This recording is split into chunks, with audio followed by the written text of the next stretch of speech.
बिस्मिल्लाहिर्रहमानिर्रहीम, अस्सलाम वालेकुम। मैं हूं गुलफाम चौधरी। आप देख रहे हैं मेरा फेसबुक पेज और यूट्यूब चैनल। पाकिस्तान की सियासत में अहम तरीन डिवेलपमेंट्स हो रही हैं और मुसलसल डिवेलपमेंट मुतवक्के हैं। इस हवाले से हमारे साथ मौजूद हैं इमरान रियाज खान साहब। उनसे जानते हैं कि पाकिस्तान की सियासत के अंदर कौन सा बौछार आने वाला है और कौन सी नई डिवेलपमेंट्स मुतवक्के हैं। पहले उनकी बात सुनते हैं, फिर उस पर बात करते हैं। निशाना बनाया गया है, यहाँ पे चाइना ने इन्वेस्टमेंट भी की हुई है, ये बात हमें ध्यान में रखनी है। नादरीन, पीर वाले दिन यानी आज जब आप ये वीलॉग देख रहे हैं तो अभी सुबह का वक्त है। जब पाकिस्तान में शाम हो जाएगी तो अमेरिका में सुबह हो जाएगी, और जो पीर का दिन होगा वहाँ पे स्टॉक मार्केट खुलेगी। तो तब पता चलेगा कि दुनिया का इसके ऊपर रद्द-ए-अमल क्या है और मालियाती तौर पे किसको कितना नुकसान होता है। देखें, ये जो स्टॉक मार्केट है ना, ये अमेरिका की स्टॉक मार्केट पूरी दुनिया के अंदर सबसे तगड़ी मार्केट है और वो बहुत सारी चीज़ों का फैसला करती है। तो ये ख्वाहिश थी अमेरिका की, इसराइल की, कि मंडे से पहले पहले सारा मामला निपटा लिया जाए। लेकिन ये मामला लिंगर ऑन हो रहा है और ईरान जो है वो लगातार बमबारी कर रहा है। उसके ड्रोन जाकर यूएई में, बहरीन में, कतर में और मुख्तलिफ ममालिक के अंदर, उर्दन में, इराक के अंदर उन्होंने बहुत बड़ा हमला किया अमेरिका के असला डिपो के ऊपर। फिर कुछ जगह पे जहाँ अमेरिका के बहरी बेड़े हैं वहाँ पे उन्होंने अटैक किया, नुकसान पहुँचाया, आग लगी है। तो ईरान लगातार हमले कर रहा है। देखना यह है कि पीर वाले दिन अमेरिकी मार्केट से किस किस्म का रद्द-ए-अमल आता है और दुनिया में पेट्रोल की प्राइसेस कहाँ जाती हैं। अगर तो पेट्रोलियम प्राइसेस बढ़ जाती हैं दुनिया में तो एक बहुत बड़ा प्रेशर जनरेट हो जाएगा। अमेरिका इस लड़ाई को जल्दी निपटाना चाहता है। डोनाल्ड ट्रंप की ख्वाहिश है जितनी जल्दी हो जाए ये मामला निमट जाए और रजीम चेंज ऑपरेशन अगर वो मुकम्मल कर सके या जो भी अहदाफ उन्होंने और हासिल करने हैं वो कर लें। लेकिन ईरान इसको लंबा खींचता हुआ दिखाई दे रहा है। ईरान के लिए चैलेंजेस बहुत ज़्यादा हैं, लेकिन क्योंकि अब वो ऐसी सिचुएशन में आ गए हैं कि अगर हम डूब रहे हैं तो हम आपको भी लेकर डूबेंगे। लंबी जंग जो है वो खलीजी ममालिक को भी सूट नहीं करती। आप देखें ना, जो खलीजी ममालिक हैं उनका इन्हिसार 3-4 चीज़ों पे है। नंबर 1, उनका इन्हिसार उनके वसाइल पे है। जो उनके पास तेल है, पेट्रोलियम मसनूआत है, उनके ऊपर उनका बड़ा इन्हिसार है खलीजी ममालिक का, गैस पे और तेल पे, पेट्रोलियम पे। नंबर 2, उनका इन्हिसार है रियल स्टेट पे और सियाहत पे। ये 3 चीज़ें हैं जिन पे बहुत ज़्यादा पैसा कमाते हैं ये ममालिक। यानी सियाहत से बहुत पैसा कमाते हैं। सऊदी अरब के अंदर एक रिलीजियस टूरिज़्म है, वो बहुत बड़े पैमाने पे पैसा वो कमाते हैं। और दूसरा जो है वो तेल की, देखें अब आमदोरफ्ती रुक जाएगी अगर समंदर के हालात ठीक नहीं होंगे और ईरान रास्ते बंद रखेगा और ये ख़तरा रहेगा कि तेल बरदार जो जहाज़ जा रहे हैं उनके ऊपर मिसाइल गिर जाएगा। तो वो तो पहले ही फ्यूल है, उसके ऊपर तो अगर ड्रोन भी गिर जाए तो वो सारा तबाह हो जाता है। तो ऐसी सूरत हाल में ये बहुत बड़ा सोर्स ऑफ इनकम बंद हो जाता है। फिर टूरिज़्म जो है वो टूरिस्ट नहीं आते जहाँ पर बम गिर रहे होते हैं। और तीसरा उनका रियल स्टेट का बिजनेस है, यानी वो जो बहुत बड़े बड़े प्लाजे, बिल्डिंग और ये एक मुकाबला चल रहा है, ये बहुत बड़ा बिजनेस है यहाँ ये खलीजी ममालिक में। ये तीनों चीज़ों की मार्केट एकदम नीचे की तरफ गई। अब ये जो सूरत हाल बन गई है, खलीजी ममालिक नहीं चाहेंगे कि ये लड़ाई लिंगर ऑन करे। वो ये चाहते हैं कि जल्द अज जल्द इस लड़ाई का नतीजा हो और जो होना है वो हो जाए और लड़ाई बंद हो जाए ताकि चीज़ें नॉर्मलाइज हों। ईरान इस लड़ाई को कितना लंबा खींच सकता है? देखें, इस लड़ाई में पैसा बहुत ज़्यादा खर्च हो रहा है। एक जो मिसाइल है, जो पैट्रियट एयर डिफेंस सिस्टम में अमेरिका इस्तेमाल करता है, उसकी कीमत लगभग $4.25 मिलियन है। और इसी तरह जो आयरन डूम है उसकी भी कीमत बहुत ज़्यादा है। उनकी जो बैटरीज हैं, उनके जो मिसाइल्स हैं, जो आने वाले मिसाइलों को डिफ्यूज़ करते हैं, ये ईरान जितने का मिसाइल मारता है उससे बहुत ज़्यादा पैसों से वो उसको रोकते हैं, क्योंकि एक एक मिसाइल को मारने के लिए वो नीचे से बहुत सारे मिसाइल फायर करते हैं। तो ये लड़ाई सस्ती भी नहीं है, बहुत महंगी पड़ रही है इस वक्त लड़ाई अमेरिका को और इसराइल को। देखें, इससे पहले अमेरिका ने जो लड़ाइयाँ लड़ी है माजी में, उसमें अमेरिका ने मारा है, रोका नहीं है, क्योंकि अमेरिका के ऊपर इस तरह अटैक नहीं हुआ उनकी बेसिस पे, उनकी चीज़ों पे। अब इस मरतबा ये उल्टा सिलसिला चल रहा है तो उनको बहुत महंगी ये लड़ाई पड़ रही है और लगातार वो रोकने की कोशिश कर रहे हैं। अब आ जाए नाज़रीन, पाकिस्तान के अंदर सूरत हाल क्या है और किस तरफ जा रही है। पाकिस्तान अब तक जो है वो सबको खुश रखने में कामयाब रहा है। मैं साफ साफ आपसे बात करूँगा। पाकिस्तान को ईरान ने भी कहा जी ठीक है, आपने मजम्मत की, आपका शुक्रिया। खलीजी ममालिक जो है, पाकिस्तान ने सबसे रब्ता किया, जी हम आपके साथ हैं।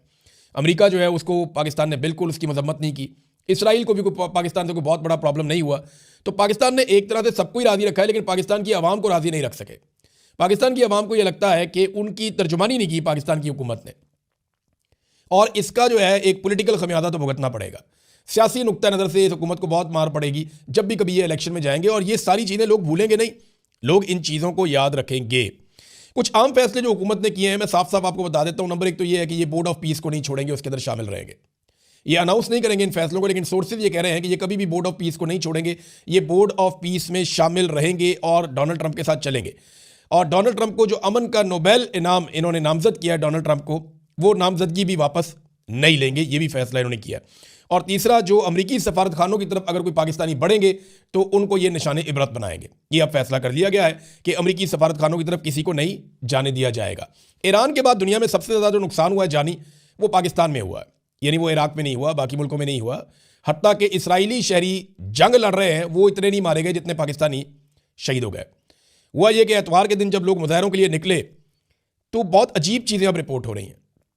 मुजाहिरीन और ऐनी शाहिदीन बता रहे हैं, कुछ वीडियोज़ और तस्वीर भी आ चुकी है। चाहे वो कराची के मुजाहरे हों, चाहे वो गिलगित बल्तिस्तान के हों, स्कर्दू वाले हों, चाहे वो मुजाहरे इस्लामाबाद के हों, चाहे वो मुजाहरे लाहौर के हों, तमाम मुजाहिरीन ने बताया कि हम सारे पुरअमन थे, अचानक से कहीं से कुछ लोग आते हैं, नकाब पोश किस्म के लोग। बल्कि कराची में तो वो बुलेट प्रूफ जैकेट उसने पहनी हुई है अपनी शर्ट के नीचे, और उसके जूते देखकर लगता है जैसे कोई फोर्सेस का आदमी है, ट्रेंड आदमी है, यानी मेरा मतलब है। उसके हाथ में पिस्टल है, वो फायरिंग करता है ओट लेकर, नकाब उसने पहना हुआ है, उसके साथ और नकाब पोश भी है। और ये कार्रवाई करने के बाद वो लोगों को खींचता हुआ ले जाता है कौंसल खाने की तरफ। यानी लोगों को इंस्टिगेट किया गया। जो उलमा इकराम है उन्होंने लोगों को कहा था पुरअमन रहना, आपने एहतजाज करना है। लेकिन ये जत्थे कहाँ से आए, ये लोग कहाँ से आए? देखिए 9 मई को यही तो हुआ था। पाकिस्तान तहरीक इंसाफ की लीडरशिप बार बार ये कहती रही हम तो जाना ही नहीं चाहते थे कोर कमांडर हाउस के अंदर। वो तो चंद नकाबपोश आए, वो लोगों को गाइड करते थे, आओ चले, आओ आगे बढ़ो, तुम गैरत खाओ, तुम इधर चलो। वो कार्रवाई डाल के निकल गए। बाद में लोग वहाँ पे, अब अवाम तो जज्बाती होती है, आप उसको जिस तरफ ले जाते हैं वो चल पड़ती है। यही काम गिलगित बल्तिस्तान में हुआ। लोगों ने बाकायदा बताया कि उन्होंने ऐसे लोग देखे जिन्हें वो नहीं जानते, और उन्होंने ये कार्रवाइयां डाली, उन्हें पकड़ने की कोशिश की गई, लेकिन दूसरे नकाबपोश लोग उनको छुड़ाकर ले गए। अब ये नामालूम अफराद कौन हैं जिन्होंने हालात ख़राब करने की कोशिश की और वजह क्या थी? पाकिस्तान में डिफरेंट इतलात आ रही हैं। सबसे कम जो इतला आई है, 30 अफराद जहाँ बहक हुए हैं इन वाक़यात में। यानी 30 लोग शहीद हो गए जो एहतजाज करने के लिए निकले थे। आयतुल्लाह ख़ामेनी की शहादत के बाद जो लोग एहतजाज करने के लिए निकले उनमें 30 लोग कम से कम, और जो ज़्यादा इतलात आ रही हैं 40 तक लोग बताए जा रहे हैं कि जो शहीद हो गए हैं पूरे पाकिस्तान में। इस्लामाबाद में भी इसी तरह वाक़या हुआ, लाहौर में भी ऐसे ही हुआ, कराची में भी ऐसे ही हुआ, और गिलगित बल्तिस्तान में भी ऐसे हुआ, और पेशावर के अंदर जो है वहाँ पे भी आंसू गैस की शेलिंग और पुलिस को कंट्रोल करने के लिए सब कुछ करना पड़ा। अब ये लोग सहाफ़ी जो हैं उनसे बात हुई, वो कहते हैं हम भी हैरान हैं। यानी हमेशा जब भी कोई ये कॉन्सुलेट की तरफ बढ़ता है तो पहले कंटेनर लगा देती है पुलिस 3-4 बैरियर्स बना देती है, आगे खड़ी हो जाती है, आंसू गैस की शेलिंग वेलिंग करते हैं, लोगों को रोक लेते हैं, कभी कॉन्सुलेट तक जाने नहीं देते। लेकिन वो कहते हैं हम हैरान रह गए कि इस मरतबा हुआ क्या पुलिस को। सबको पता था कि लोग निकलेंगे और कॉन्सुलेट की जानिब बढ़ेंगे, लेकिन किसी किस्म का कोई इंतजाम नहीं किया गया। पहले चंद लोगों ने आकर नामालूम अफराद ने लोगों को इश्तियाल दिलाया और उसके बाद गोलियां चला दी गईं, और यही हर जगह पे हुआ है।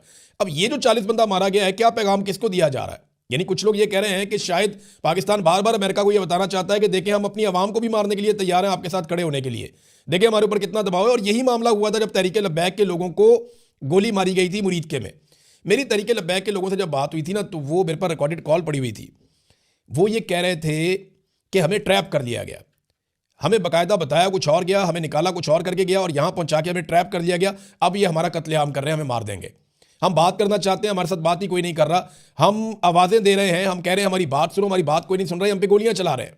और फिर ट्रैप करके उनको मारा गया बकौल उनके। वो भी एक बड़ा कत्लेआम था। जब से आसिम मुनीर साहब पाकिस्तान के आर्मी चीफ बने, 9 मई का एक कत्लेआम हुआ पाकिस्तान में, 26 नवंबर का एक कत्लेआम हुआ पाकिस्तान में। जी बिल्कुल, जिस तरह से आपने सुना, इमरान रियाज खान साहब ने पाकिस्तान की सियासत में अहम तरीन डेवलपमेंट्स हमारे सामने रखी, और उन्होंने बताया कि पाकिस्तान की सियासत में कितनी बड़ी तब्दीलियाँ मज़ीद मुतवक्के हैं। यानी इस वक्त पाकिस्तान की सियासत इंतहाई मुतनाज़ बनी हुई है, और सियासत से ज़्यादा मामलात अदालतों के अंदर चले गए हैं। लेकिन इस सूरत हाल के अंदर फिर भी अगर ये सियासतदान इकट्ठे होकर बैठें और पाकिस्तान के अंदर जमहूरियत की बहाली के लिए कोशिश करें, तो कोई ना कोई मुतवाज़िन रास्ता निकल सकता है। अल्लाह पाक वतन अजीज़ का हामी और नासिर हो। पाकिस्तान जिंदाबाद।